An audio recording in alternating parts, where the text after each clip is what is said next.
Hello. Here at startabusiness.org, we've supplied you with a tutorial on how to start a partnership in Connecticut. Now, this can apply for both a limited partnership as well as a limited liability partnership.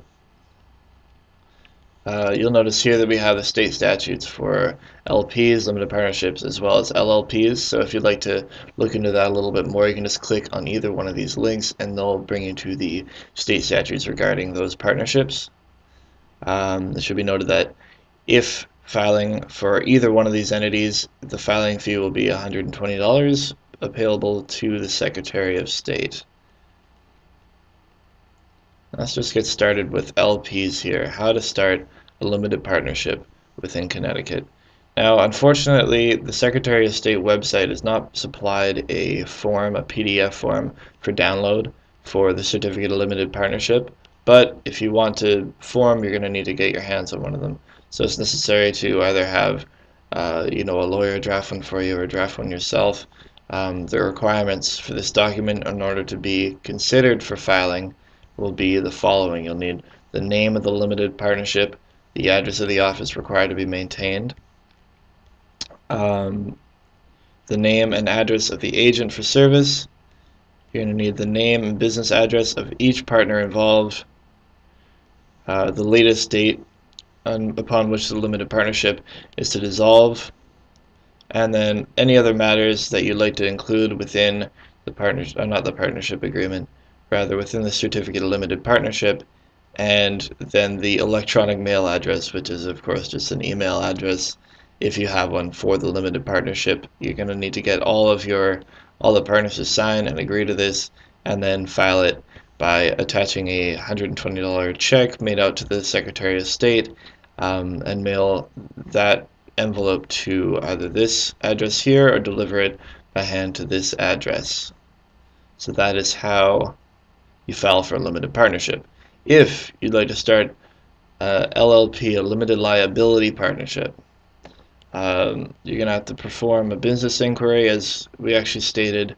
Sorry, I should have stated that as well for the limited partnership, but all those who are forming a partnership are required to have a completely unique name for said partnership. So you can perform a business inquiry. They have that tool on the Secretary of State website, and all it is just going to enter in the name of your company into the field, press submit, and if it doesn't show up, it means it's not in use, or probably not in use within Connecticut, and you can use that name. So let's get back here. Providing that this is the case, you have an original name, you're set to go. You can print off either the certificate of LLP, which is for a domestic partnership, or a certificate of authority, which is for a foreign partnership. Now, in case you're unaware, domestic partnership is one which is being formed within the state of Connecticut, while a foreign partnership is one that is pre-existing, it's outside the state, and would like to do business within Connecticut. Fortunately, the Secretary of State website has supplied the necessary forms, PDF forms, so by clicking on either one of these links, you'll be brought to a download of that, and you can print it off and fill it out. And as it says here, you will be able to fill it out as followed. Now you should note that the filing party section of either form, whether it's for a domestic or a foreign partnership, will supply the name and address of the person who's responsible for receiving any correspondence regarding the confirmation of their filing. So that, as you can see on our little example here, is just right here, and you got the name, address, city, state, and zip code of that person. So for a certificate of LLP, these are the necessary things that you need to supply. I'm going to allow you to read those at your leisure. And for a certificate of authority, you need a little bit more information, but again, we have if you click on this photo as well as this, you'll also be supplied with the PDF version of either one of those. And yeah, this is the information that you're going to need to enter in to the certificate of authority in order to be eligible for filing. Once either one of those has been filled out, just like the LP, you'll have to supply a check for $120 payable to the Secretary of State. Send that along with your form to either this address or deliver it by hand to this address. Once you've done that, it's usually a good idea to go about getting an employment identification number.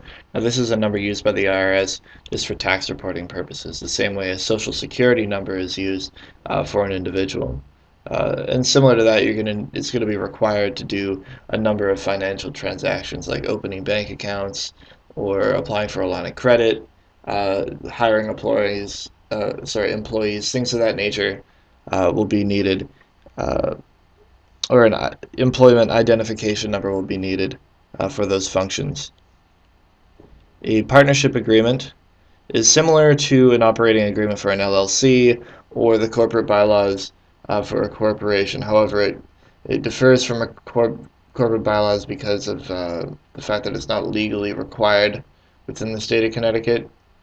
It is just highly recommended, as it sort of lays out how the partnership will run on a day-to-day basis. It'll go over each partner, the capital contribution of each partner, serve as sort of a guideline for the running of your partnership. So if you click on this link here, you'll find a template on of a partnership agreement, as well as a little bit more information as to why you might want to go about drafting one of those.